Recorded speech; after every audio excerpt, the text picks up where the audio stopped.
I think we're going to have a great couple of weeks of spring break and a lot of people here. Winton Island Candy Company store owner Kimberly Winton says her store sustained major flooding when the storm hit. Winton says her family-owned business had to work very hard to open their doors back up to their customers. We were rebuilding our home, and we dropped doing that and came down here and did that with the help of our employees, family, friends that have gone to school here with us. They came, and a lot of volunteers. We were very blessed with the volunteers. Now workers with the popular Sweet Tooth spot are making sure their candy, fudge, and other treats are ready for visitors to grab. And down the street, Jade Wolford with Board House Surf and Skate says staying prepared before spring breakers come into town is crucial. You were always doing pre-books. You prepare for this time of year. You know, we're always getting all of our new inventory for spring and summer. This time, having all the new products on the floor and stuff and just gearing up for the season. Sometimes spring break can be slow, but it's the beginning of what we expect the year to be like. This year, workers believe this month will be a good one for the store. The surf and skate shop has been a staple in Port A for 14 years. The back of the building and inventory inside took a major hit from Harvey. But for spring break, both businesses say they appreciate everyone who stops by. They're everything. I mean, you create a loyal customer base and they come back to us over and over again, year after year, just by, the service that we provide and, how we just take care of people at the shop. Very blessed. We look forward to seeing our existing customers. We look forward to meeting new customers and just seeing everybody's smiling face when they come in and get candy. And business owners also say that this spring break, they hope that it will give them an economic boost and that will even carry them over for the summertime. Reporting in Port A, Jeremiah Marshall, Action 10 News. Drew? Jeremiah, thank you. Tonight, part 2 of our special report on a federal civil lawsuit filed against a Rockport business owner. It alleges human trafficking, forced labor, and peonage. We're going to show a video provided by the business owner who tells our Andy Lascano it shows his family member and former employee stealing money from his business. Matthew Otero claims this video shows Sophie Treadway, his employee and a family member, taking money out of the cash register at his business, Rockport Donuts, and putting it in her pocket. He says she's stealing, and he filed charges against her with Rockport police. Treadway turned herself in but has not been charged with a crime. Otero says he actually caught Treadway stealing from his business twice, and the second time he had her arrested for theft on August 31st, 2018. But she has never been indicted on the theft charge. Rockport police say they're still investigating. We knocked on the door of Treadway's house 2 weeks ago to ask her about the lawsuit, but no one answered.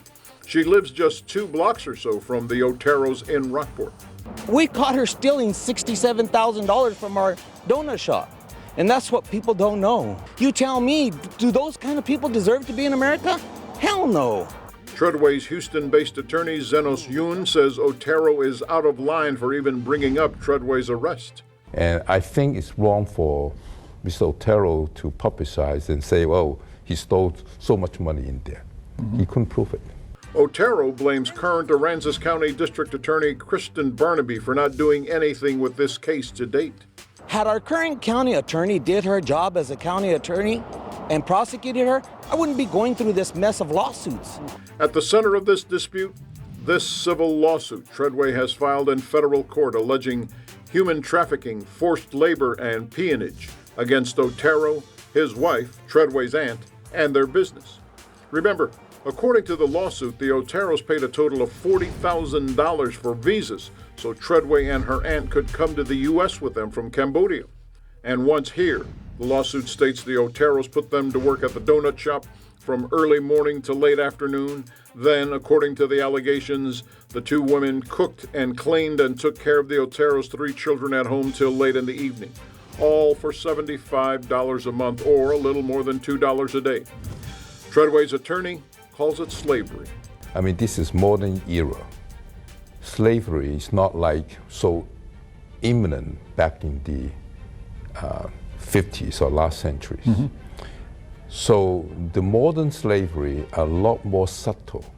The lawsuit states that when Treadway and her aunt complained to the Oteros about the long hours or tried to leave, the Oteros reminded them they had to repay him for the visas.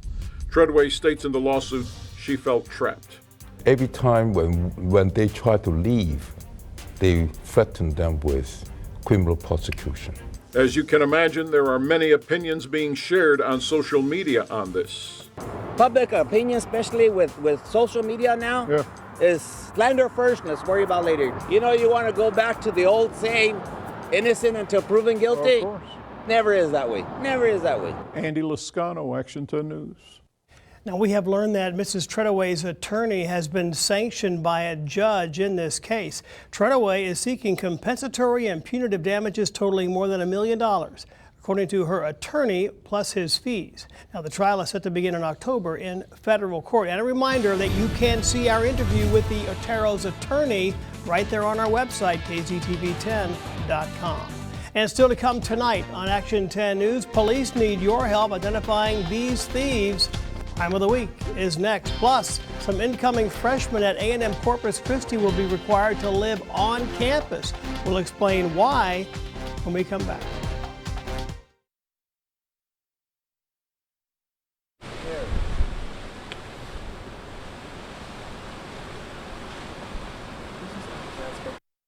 Did we switch out? No. Oh, we don't have. Hang on. Hang on a minute. Let me change logo.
Now, that new policy from the university states that most first-year students are required to live on campus for at least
Many incoming freshmen at A&M Corpus Christi will soon be required to live on campus. It's a new policy that goes into effect soon. We sent our Ashley Portillo to the university today to find out why they're implementing this new rule, and she joins us live from campus with the answer to that question. Good evening, Ashley.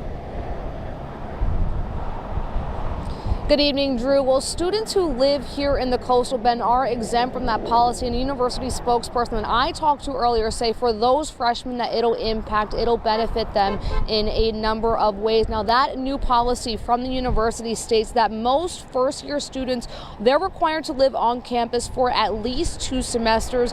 It was a university who recently conducted a study and found that when staying here on campus, students, they have a higher GPA, use campus resources more, graduate on time, and become more involved. Now, some students I spoke with agree with the policy, while others think it may not be ideal for everyone. I think it's a good opportunity for students to be able to just get involved in the university. Since they are on campus, they're more likely to probably join organizations. There's cheaper alternatives that are very close to campus that they could live there instead. I feel like it's hurting the ones who can't afford to live on campus. And again, some students are exempt from this policy. For example, if you live here in Oasis County or surrounding counties, if you're older than 20 years old, or if you graduated from high school more than a year before starting classes here at the university. And by the way, about 90% of universities countrywide do have a similar policy in place. Drew. Ashley Portillo reporting live for us tonight. Ashley, thank you. Still to come, the Democratic presidential candidates list continues to shrink. The latest big name to drop out of the race. But first, let's check in with our chief meteorologist, Sharon Ray. Well, you can see that wind is still blowing out there, and it's sending some cooler air in our direction. I'm going to show you what to expect as that cooler air moves in when I come back.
Now, Action 10 Chief Meteorologist Sharon Ray with your Doppler 10 weather forecast.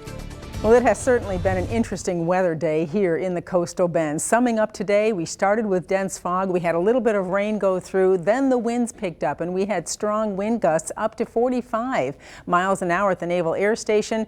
And not to mention those temperatures soared into the 80s, Corpus Christi hitting 86 degrees. Well, now the changes continue as the first front that came through this morning, this is what brought those few rain showers with it and picked up that wind from the west. Now we've got a secondary push of north northerly winds coming in, and those are continuing to be pretty gusty tonight and ushering in some cooler air, and we'll still see a few clouds out there through tomorrow morning from that. Meanwhile, the upper level low spinning out here is pulling to the east, and you can see that rain gradually moving eastward through northeast Texas, and behind that we are going to finally get some drier air as surface high pressure continues to send that north wind in our direction, and there's the cooler air that's heading here. It's not going to be too drastic, though, like the past couple of fronts that have been. This is just going to cool us down a little bit. So outside right now, it's still pretty mild and windy. We have 66 degrees right now in Corpus Christi, a 26-mile-an-hour wind, and that dew point fairly low tonight. That north wind continues in Alice at 18 miles an hour. And look at the Naval Air Station, a sustained wind right now of 32 miles an hour. However, notice the winds drop off as you get up toward Beeville. So as we go overnight, that cooler air comes in. We see temperatures in the upper 40s, mostly lower 50s tonight to mid 50s across the area. It's going to be cooler than the past few nights because we have that drier air moving in and that cooler air as well with that north-northwest wind. We'll still have a few clouds around early tomorrow, but overall a mostly sunny day, and temperatures are going to be mild, more like what we should see this time of year, staying in the lower to mid 70s tomorrow. Notice the winds. The wind speeds come down through the day, so it'll be the windiest in the morning, and then the breezes continue to die down as temperatures reach into those 70s tomorrow. A very mild afternoon, and we'll see that sunshine with upper 60s near Port Aransas, but up to 75 at Kingsville. Corpus Christi 73, pretty close to where we should be this time of year. All right, the wind makes a big difference in our temperatures. Today the west wind heated us up. Tomorrow the north wind is going to be breezy in the morning, keeping us a little bit cooler tomorrow. Very mild day and dry. As we head into tomorrow night, the winds start to subside a bit as we head into Friday, but they change direction. And as you know, when that wind comes off the water, that starts to bring our humidity up, and we'll start to see that climbing for the weekend. So overall, here's what's going on. We have our upper level low, which brought that front that came through this morning, is going to continue to pull to the east. And we have actually a mild weather pattern developing right now. The main jet stream is staying well to the north, and these waves that keep coming through from the Pacific bring mild air with them. They're not too cool.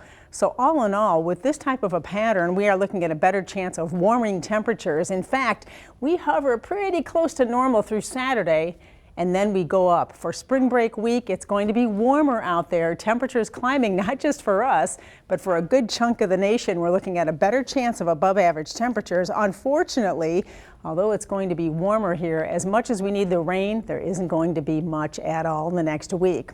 So with that, spring break begins this weekend, and we also have Oyster Fest in Fulton. If you're heading to Oyster Fest, it'll be just a little cool with that breeze picking up off the water. But all in all, some pretty good weather. We'll have more clouds around by Sunday, and temperatures staying mild in the lower 70s. Pretty much what you expect for this time of year. Here's your 7-day forecast then. We'll have lots of sunshine through Friday. Cooler nights. Tomorrow night's a little bit cooler. And then nights start to warm up as the humidity climbs. Winds pick up Sunday. We have more clouds around, and temperatures start to climb. We'll be close to 80 by the middle of next week. Sharon, thank you. We're learning a little bit more about the two patients being monitored by Nueces County health officials. They do not have symptoms. We do not have any positive cases in Corpus Christi. We're told the two patients traveled to China, but not to the epicenter of the outbreak there. Officials say they do not have symptoms and did not come in contact with anyone with coronavirus. The patients met the criteria, though, set by the CDC and are being monitored over the next 14 days. There is a state coronavirus hotline that has health professionals available to answer questions. That number is also on our website. And just tonight, Texas Department of State Health Services announced the state's first positive test that is separate from the quarantined passengers in San Antonio. It's in Fort Bend County, which is just outside of Houston. The patient is in his 70s, and he recently returned from traveling abroad. California's governor has declared a statewide emergency after the state's first coronavirus death, and in the suburbs of New York City, at least 2 families are infected, forcing about 1,000 people to self-quarantine. A member of the CDC medical team screening passengers for coronavirus at the Los Angeles International Airport has tested positive. We need every tool at our disposal to make sure that we are ready to support any coronavirus patients who are diagnosed and to prevent any further spread. And in Northern California, officials said an elderly adult with underlying health conditions became the state's first fatality. The person may have been infected while traveling on a Princess cruise ship from San Francisco to Mexico last month. After another cruise, the same ship had been scheduled to dock in California Wednesday night. We're holding that ship, which is thousands of passengers as well, off the coast. We have a number of passengers and crew members that have developed symptoms. In suburban Seattle, a 90-year-old woman became the 10th person to die from the virus in Washington state, and the 6th death linked to this nursing facility. A lawyer in his 50s who works in Manhattan is being treated here at New York Presbyterian Hospital. Officials say the man, his wife, 2 children, and a neighbor are all infected. Another family of 5 who had close contact with the attorney has tested positive. This is the most complex case that we have had in terms of number of interactions. Vice President Pence says the government plans to expand testing and that coronavirus tests would be covered by all private health care, Medicare, and Medicaid. The House also passed an $8.3 billion emergency spending package in response to the outbreak. Michael George, CBS News, New York. A Democrat who also ran for office in California won last night's primary race for Congressional District 27th seat right here in Texas. Ricardo de la Fuente, who did not spend time campaigning here, defeated Corpus Christi businessman Charlie Jackson. De la Fuente will now face incumbent Michael Cloud in November. Now, local Democratic Party leaders say they were surprised with De La Fuente's victory, but now that he is the nominee, they plan to back him as they would any other Democrat in November. Now, De La Fuente ran in the Texas 27th as well as the California 21st. He was successful there, so he says he'll focus his efforts here now. De La Fuente says his family has owned property in Victoria for a decade, so he is familiar with the district. He feels the district's demographics call for a strong Latino representative. My main concern is that there's a lot of districts where there's a majority Latino and they do not have a Latino candidate or Latino representation. I'm very happy with the results, and I look forward to challenging Michael Cloud in the general election. Fuente says he plans on spending more time in the district leading up to November. The law says he has to be a resident by the day before Election Day. He plans to establish residency here soon. Chief Justice John Roberts criticized comments made by Senate Democratic leader Chuck Schumer, calling them, quote, inappropriate and dangerous. Justices Kavanaugh and Justices Gorsuch came to the bench. We know what's at stake.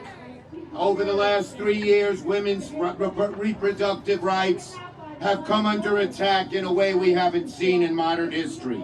I want to tell you, Gorsuch, I want to tell you, Kavanaugh, you have released the whirlwind and you will pay the price.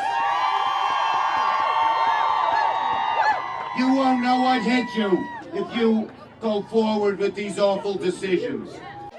Schumer stopped by a rally outside of the Supreme Court where oral arguments in a high-stakes abortion case were heard today. Schumer's spokesman says his comments were a reference to the political price Senate Republicans will pay for putting these justices on the court. The case before the Supreme Court involves a challenge to a Louisiana law which requires doctors who provide abortions to have privileges to admit patients at a nearby hospital. Roberts is expected to be the deciding vote in that case. Former Vice President Joe Biden picks up another state primary win as a third candidate drops out of the race to endorse him. I've always believed that defeating Donald Trump starts with uniting behind the candidate with the best shot to do it. A day after a dismal Super Tuesday finish, billionaire Michael Bloomberg is out of the race to become president. He is now backing, as you heard, Biden. The former vice president bounced back big on Super Tuesday, winning 9 states, and he's the presumptive winner in Maine, making it 10. Biden is currently leading in the delegate count, though California is still counting ballots. Senator Bernie Sanders is currently in the lead among Golden State voters. Corpus Christi police need your help finding thieves who took $3,000 worth of items. Watch. It is our crime of the week. An apartment complex in the 5200 block of Castores was burglarized on January 30th. The property manager told police he discovered the garage door was pried open and a golf cart and tools were missing. The investigators were able to obtain a copy of surveillance video. So if you know who these men are, you are asked to call Crime Stoppers at 888-TIPS. The Coastal Bend College is prematurely shutting its doors ahead of spring break. Our Brenda Matudi shares the latest on why the school's president, Justin Hoggard, says he's canceling classes early. In simple terms, it's due to the school's cybersecurity. The Coastal Bend College announced this week they're closing their doors after experiencing a potential cybersecurity incident. The college says they've let local law enforcement know about what's going on. They've also partnered with a cybersecurity firm. However, school officials wouldn't go into the details on what exactly the incident was. They did tell me they're closing the school so that no students or faculty are affected by the cybersecurity incident from here on out. They also said right now techs are working to restore the school's network. President of Coastal Bend College, Dr. Hoggard, plans to meet with faculty and staff throughout the week, and the school is expected to be open again on March 16th, which is the Monday following spring break. In studio, Brenda Matudi, Action 10 News. And just ahead on Action 10 News, 2 local teachers being honored for their hard work. You're going to meet CCISD's Teachers of the Year when we come back.